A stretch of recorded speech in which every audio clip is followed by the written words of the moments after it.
Fala pessoal, tudo bem? Meu nome é Delícia Alcântara e hoje no nosso bate-papo vamos abordar os temas Educação Infantil e o processo de alfabetização no contexto da BNCC. Esses conteúdos serão trabalhados em 2 blocos, no qual o primeiro iremos falar a respeito dos direitos de aprendizagem, campo de experiências, aprendizagem essenciais, transição da educação infantil para o ensino fundamental, áreas de linguagem e os 4 eixos da língua portuguesa. No segundo bloco, iremos falar os principais destaques do processo de alfabetização de acordo com a BNCC. E para esse podcast, tomamos como eixo a Base Nacional Comum Curricular, encontrada lá no portal do MEC, e também o livro da nova escola, que se chama BNCC na Prática. Então vamos lá ouvir a nossa primeira convidada, que irá falar a respeito dos direitos de aprendizagem.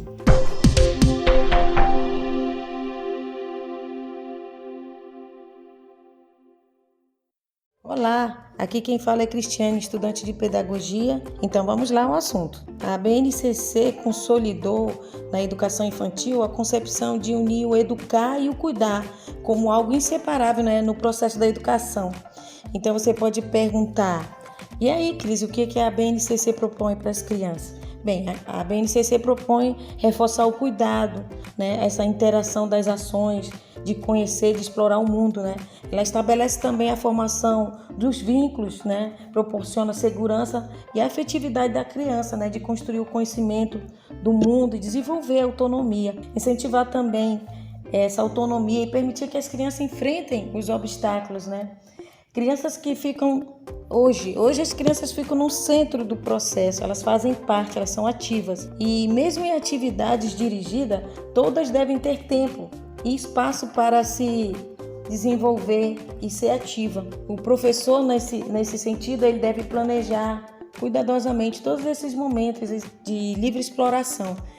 Tem que ser algo dirigido e propor também essa instituição de uma rotina para a criança, porque a rotina é uma segurança para a criança se desenvolver no ensino-aprendizagem. Assim como também a DCNEI, no seu artigo 4º, ela define a criança como um sujeito histórico de direitos que constrói, através das suas vivências, a identidade, e ela produz a cultura, a criança. Também a DCNEI fala no artigo 9º dos eixos estruturantes, que são as interações e as brincadeiras. Hoje as crianças aprendem brincando, e isso é muito empolgante. Tendo em vista também os eixos estruturantes, que são os direitos de aprendizagem, como conviver, o brincar, o participar, o explorar, o expressar e o conhecer-se. Como esses 6 direitos falam, garantindo para a criança, que a criança, nesse conviver, a criança é educada a pensar no outro, a dividir o lanche. E o brincar é uma coisa natural que já nasce com a criança, Como garantir esse direito? De maneira enriquecedora, planejada para que ele possa se desenvolver. E no participar, a etapa da brincadeira, a criança participando ativamente, ajudando a preparar os recursos, no explorar através das crianças sozinhas, ou tocando os materiais, experimentando, conhecendo os símbolos, as músicas, as histórias, permite desenvolver a curiosidade da criança. No expressar, na contação de história, assimilando para aprender a tomar decisões, tanto para si como no coletivo, e a resolver problemas. E no conhecer-se, através da alimentação, do banho, da troca de fraldas, ensinar a criança a ter a sua higiene, a cuidar do seu corpo e ter consciência disso. Muito obrigado, Cris, pela sua contribuição. E eu queria aqui ressaltar que quando a BNCC estabeleceu esses 6 direitos de aprendizagem, ela reconheceu que essa etapa na educação infantil é fundamental para a construção da identidade e da subjetividade da criança. E para contemplá-los, o professor ele precisa sempre tê-los em mente para garantir que as experiências propostas elas estejam de acordo com os aspectos considerados fundamentais no processo. E agora, vamos ouvir a nossa próxima convidada, Edirlene Chaves Clemente. Edirlene, o que você pode nos falar a respeito dos campos de experiências dentro da BNCC?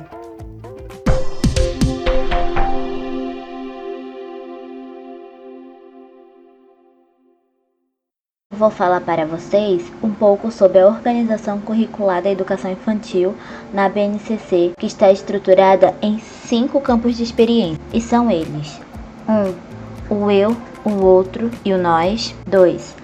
Corpo, gestos e movimentos. 3. Traços, sons, cores e formas. 4. Escuta, fala, pensamento e imaginação. 5. Espaços, tempos, quantidades, relações e transformações. O eu, o outro e o nós trabalha a construção da identidade, da subjetividade, das relações interpessoais, do respeito próprio e coletivo, da sensação de pertencimento a um grupo, objetivando reconhecer e valorizar suas características e identidade, bem como respeitar a dos outros. Este campo deve ajudar a criança a se conhecer e desenvolver atitudes da vida em sociedade. Também deve ser trabalhado o lidar com as emoções. Corpos, gestos e movimentos propõe a exploração dos espaços, das sensações e brincadeiras como forma de descobrir possibilidades e limites corporais, objetivando expor e explorar os jogos, brincadeiras, músicas, danças e as linguagens artísticas e culturais. Este campo promove o conhecimento do próprio corpo e deve ensinar a explorar novas possibilidades de coordenação motora. É essencial porque ativa a atenção e ajuda no desenvolvimento. 3. Traços, sons, cores e formas. Possibilita às crianças, por meio de experiências diversificadas, vivenciar diversas formas de expressões e linguagem, como as artes visuais, por exemplo, pintura, modelagem, a música, o teatro, a dança e o audiovisual, entre outras, objetivando proporcionar experiências sonoras, artísticas e audiovisuais, bem como suas intensidades, formas e cores. Este campo traz aprendizagens que serão a base de muito do que a criança aprenderá no ensino fundamental. Explorar esses elementos irá favorecer funções cognitivas essenciais ao desenvolvimento: escuta, fala, pensamento e imaginação. Explora a comunicação oral e escrita como ferramenta para desenvolver o potencial criativo e os conhecimentos técnicos, objetivando proporcionar estímulos através de jogos, leitura de fábulas, brincadeiras de roda e diálogos. Este campo ajuda a aprimorar habilidades comunicativas e de pensamento. Além disso, promove uma maior interação e compreensão própria, bem como auxilia na reflexão, na criatividade e na imaginação.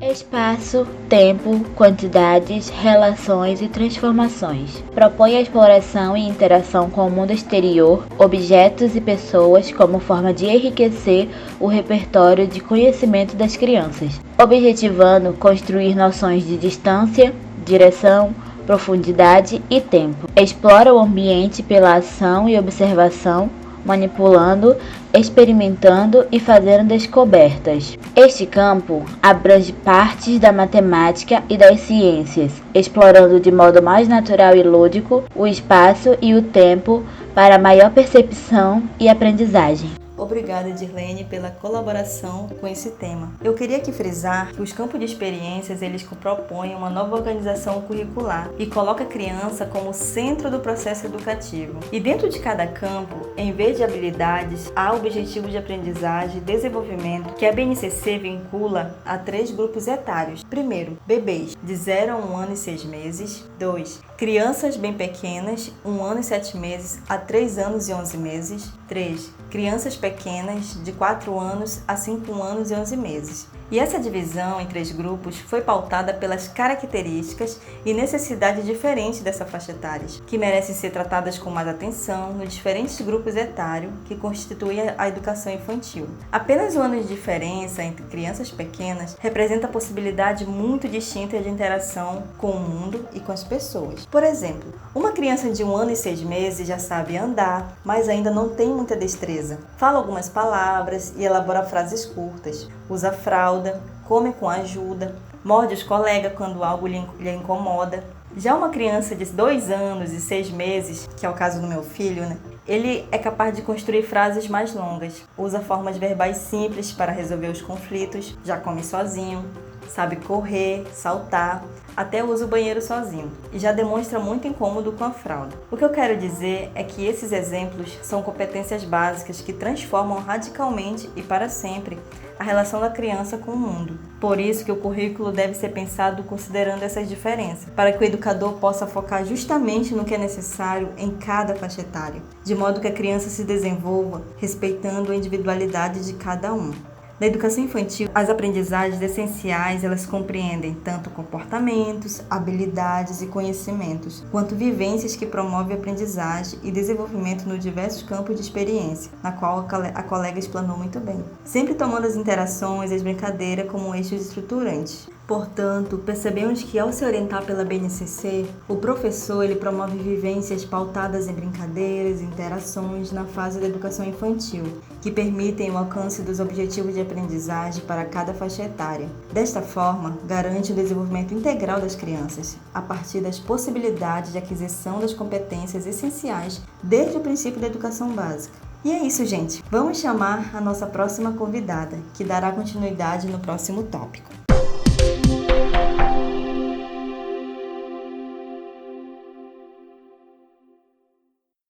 Olá pessoal, eu sou Denise de Oliveira e vim falar para vocês sobre a transição da educação infantil para o ensino fundamental.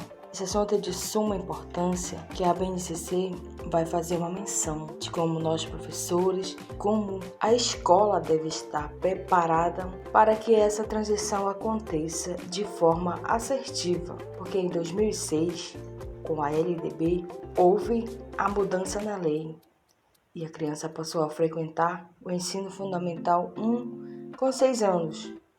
Isso nos fez repensar as práticas para esse primeiro ano, porque as características dessa criança de 6 anos permitem nós pensarmos em algo mais específico para elas. A BNCC, ela vem nos dizer que precisa haver essa continuidade, essa integração nesse processo educativo dessa criança e não pode haver uma fragmentação. O que quer dizer? Quer dizer que nós precisamos valorizar os conhecimentos que os alunos já adquiriram na educação infantil, E ampliar esses conhecimentos. E como nós faremos isso? Com as sínteses de aprendizagens, porque essas sínteses, ela não é um pré-requisito ou uma condição para a criança entrar no primeiro ano, Mas sim que ela é um norte para que o professor possa pensar nessas práticas de formar e continuar esse processo educativo. Uma coisa muito importante que devemos saber e pensar como deve ser feito esse acolhimento para essas crianças, como os professores estão preparados para recebê-las da educação infantil. É porque na educação infantil há um costume de se fazer uma documentação pedagógica por meio dos portfólios, que demonstram percursos de aprendizagens dessas crianças. Então, além desses portfólios, é fundamental também, gente, o diálogo entre os professores. Nós precisamos garantir não somente os conteúdos, mas sim a acolhida e o preparo desses professores. Realmente, Denise, os professores eles precisam sim se preparar para receber essa criança que está vindo da educação infantil, para que a mesma possa se sentir bem e assim seguir em frente no seu processo de aprendizado. E agora, para continuar o nosso podcast, vamos receber as colegas que vão falar sobre as áreas de linguagem e os 4 eixos da língua portuguesa.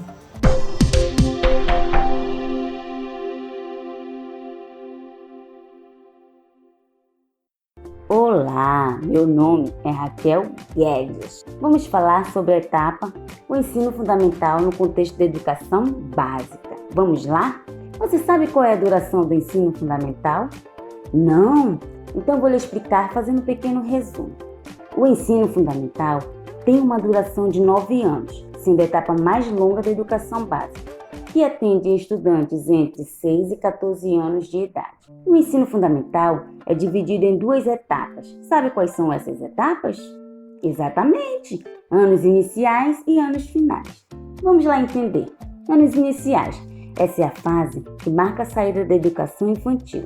E esse período é constituído do 1º ao 5º ano. E é aí que se inicia o processo de alfabetização do estudante. Entenderam?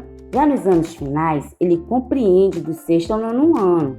Nesse período, o aluno já solidificou seu processo de alfabetização e se depara com os desafios de maior complexidade. E nesse momento, uma base fundamental se constitui para seu desenvolvimento no ensino médio. Entenderam? Legal! Tudo explicado e compreendido, vamos entrar na área de linguagens do ensino fundamental. A área de linguagens é composta pelos seguintes componentes curriculares: língua portuguesa, arte, educação física e, nos anos finais do ensino fundamental, a língua inglesa.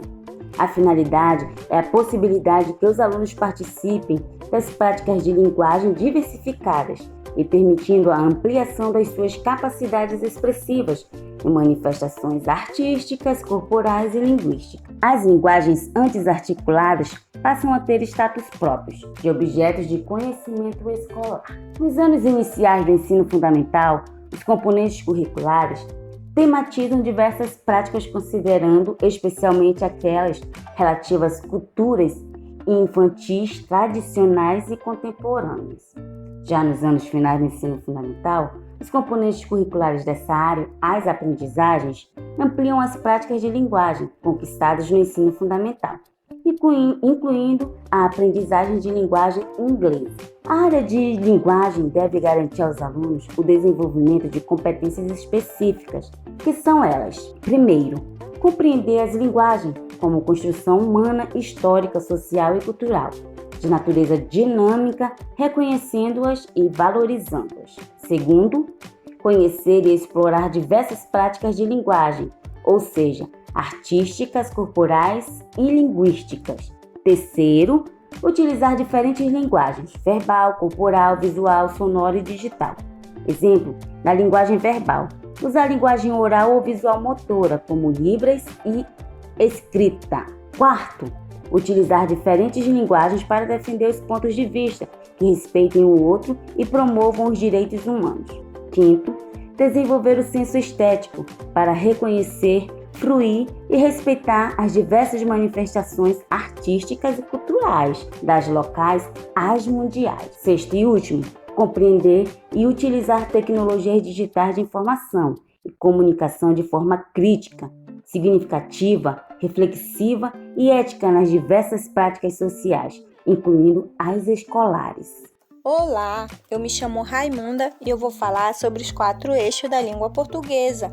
Eu vou dar início falando sobre o eixo da oralidade, que compreende as práticas de linguagem que ocorrem em situação oral com ou sem contato face a face, como, por exemplo, aula dialogada, mensagem gravada, seminário, debate, programa de rádio, entrevista, dentre outras.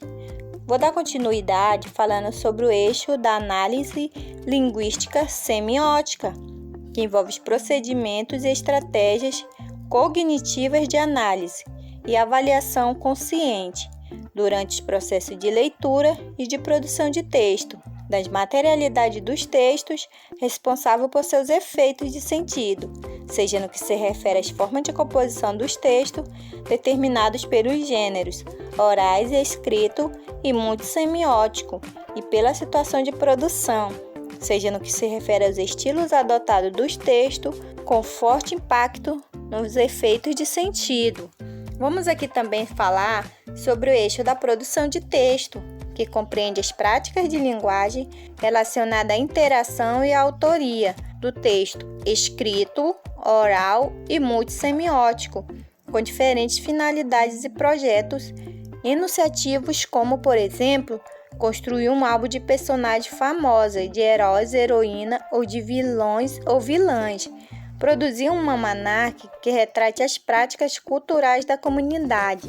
Vou aqui também falar sobre o eixo da leitura, que compreende as práticas de linguagem que decorrem da interação ativa do leitor, ouvinte, espectador, com os textos escritos, orais e multissemióticos de sua interpretação, sendo exemplo as leituras para a fruição estética dos textos e obras literárias, pesquisa e embasamento de trabalhos escolares e acadêmicos, realização de procedimentos, conhecimentos, discussão e debate sobre temas sociais relevantes, sustentar a reivindicação de algo no contexto de atuação da vida pública, ter mais conhecimento que permita o desenvolvimento de projetos pessoais, dentre outras possibilidades. Chegamos ao nosso segundo bloco. Que bom que você está aqui com a gente. Então já deixe seu like, o seu comentário aqui no nosso vídeo e continue com a gente. Agora queremos iniciar o tema, o processo da alfabetização na BNCC. E a Cristiane e a Raquel vão começar falando a respeito disso. Por isso, fica com a gente até o final e vá aprendendo um pouco mais sobre esse assunto que é tão importante para os nossos dias hoje,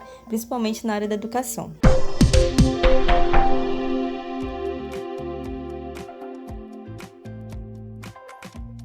A aquisição da proeficiência em escrita e leitura envolve capacidades e habilidades que são obtidas por meio do processo de alfabetização, que começa na exploração natural da linguagem e passa por um período de conhecimento da mecânica da escrita até a leitura. A seguir, confira o que a BNCC enfatiza em seu processo de alfabetização. Como já destacamos anteriormente, o processo de alfabetização começa com as práticas letradas na educação infantil, mas é até o segundo ano do ensino fundamental que se espera a integral alfabetização dos alunos. Por ser um processo que se inicia anteriormente ao ensino fundamental, não é possível afirmar que as crianças são alfabetizadas apenas em 2 anos, mas sim em 2 anos de ensino fundamental. Através da capacidade de codificação e decodificação dos sons da língua, os fonemas, e em material gráfico, os grafemas, ocorre a formação da chamada consciência fonológica, que se trata da organização da sonoridade, que em geral os falantes possuem. Apesar de não haver uma especificação quanto ao método a ser utilizado nas escolas brasileiras, essa parte da BNCC comunica-se muito bem com o método fônico de alfabetização.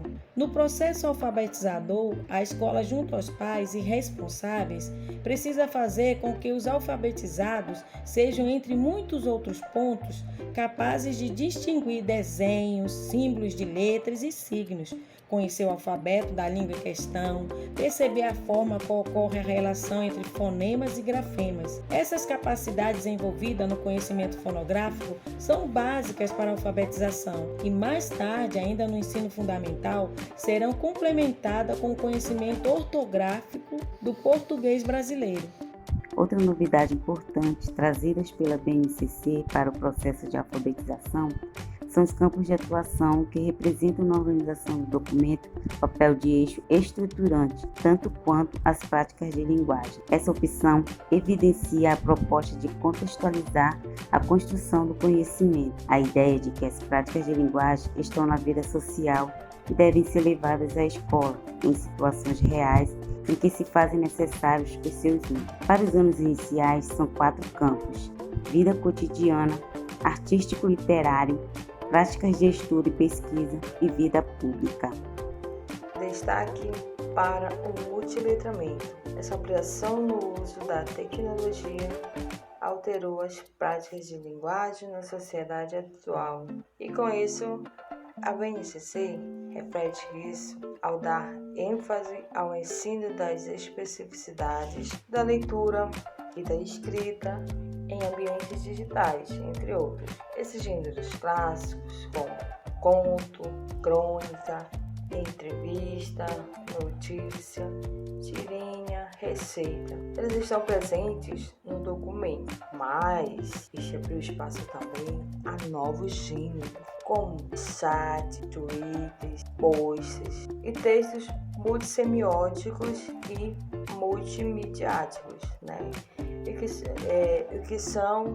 eles consideram, além do escrito, imagens estáticas como fotos, pintura, ilustrações, infográficos e desenho.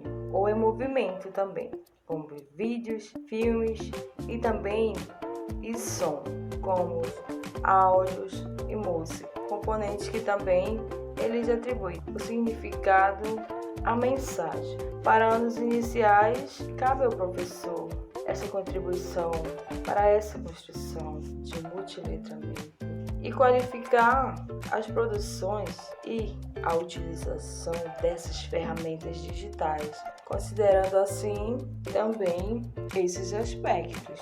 Olá, meu nome é Edirlene e eu vou falar para vocês um pouco sobre a alfabetização explícita. A BNCC reconhece a especificidade da alfabetização e propõe a mescla de duas linhas de ensino. A primeira indica para a centralidade do texto e para o trabalho com as práticas sociais de leitura e escrita. A segunda soma a isso o planejamento de atividades que permitam os alunos refletirem sobre o sistema de escrita alfabética, estudar, por exemplo, as relações entre sons e letras e investigar com quantas e quais letras se escreve uma palavra e onde elas devem estar posicionadas ou como se organizam as sílabas. Ao assumir essa postura, o documento considera as contribuições da perspectiva construtivista, principalmente os estudos sobre os processos pelos quais as crianças passam para se apropriar da escrita, mas também aponta ser preciso um trabalho com a consciência fonológica e com o conhecimento das letras para ajudar a criança a evoluir em suas hipóteses de escrita. Essa opção pela alfabetização explícita gerou muitas discussões e resistência entre os especialistas durante a elaboração da BNCC, mas prevaleceu o entendimento de que as crianças aprendem de diferentes maneiras e esta pode ser uma opção para a parcela que não tem sido alfabetizada apenas pelas propostas das diretrizes anteriores. Indicar a inclusão de atividades específicas sobre notação alfabética não significa desprezar a imersão no texto e sua função social, nem estabelecer uma ordem de prioridade entre os dois trabalhos, até porque não basta dominar o sistema de escrita para estar alfabetizado. É preciso também ser capaz de ler e escrever textos de diversos gêneros, um processo que o próprio documento indica ter continuidade a partir do 3º ano, quando a ênfase é na ortografização. Vale frisar que, ao contrário dos PCNs, que ofereciam ao professor orientações didáticas e elementos para avaliação, a base não trata dessas partes. O documento concentra-se na proposição das competências e habilidades essenciais que todos os alunos devem desenvolver a cada ano e etapa da educação básica, ou seja, o foco está em o que ensinar. A construção do como ensinar virá nos currículos, cuja revisão está a cargo das redes, escolas e docentes. Galera, chegamos ao fim do nosso podcast. E sobre a importância da alfabetização, a base diz que aprender a ler e escrever oferece aos estudantes algo novo e surpreendente. Amplia suas possibilidades de construir conhecimentos nos diferentes componentes, por sua implantação na cultura letrada e de participar com maior autonomia e protagonismo na vida social. Diante disso, a Base Nacional Comum Curricular, BNCC, define os direitos de aprendizagem de todo aluno e aluna do Brasil. É uma abundância relevante no nosso processo de ensino e aprendizagem, porque, pela primeira vez, um documento orienta os conhecimentos e as habilidades essenciais que bebês, crianças e jovens de todo o país têm o direito de aprender, ano a ano, durante toda a vida escolar. Mas ainda há dúvidas sobre esta política pública e as mudanças que ela traz. Por isso, se você quiser acompanhar mais conteúdos a esse respeito, se inscreva em nosso canal e ative o sininho para receber todas as notificações assim que conteúdos novos forem sendo postados. Um forte abraço a todo mundo e até mais! Você ouviu Vozes da Pedagogia.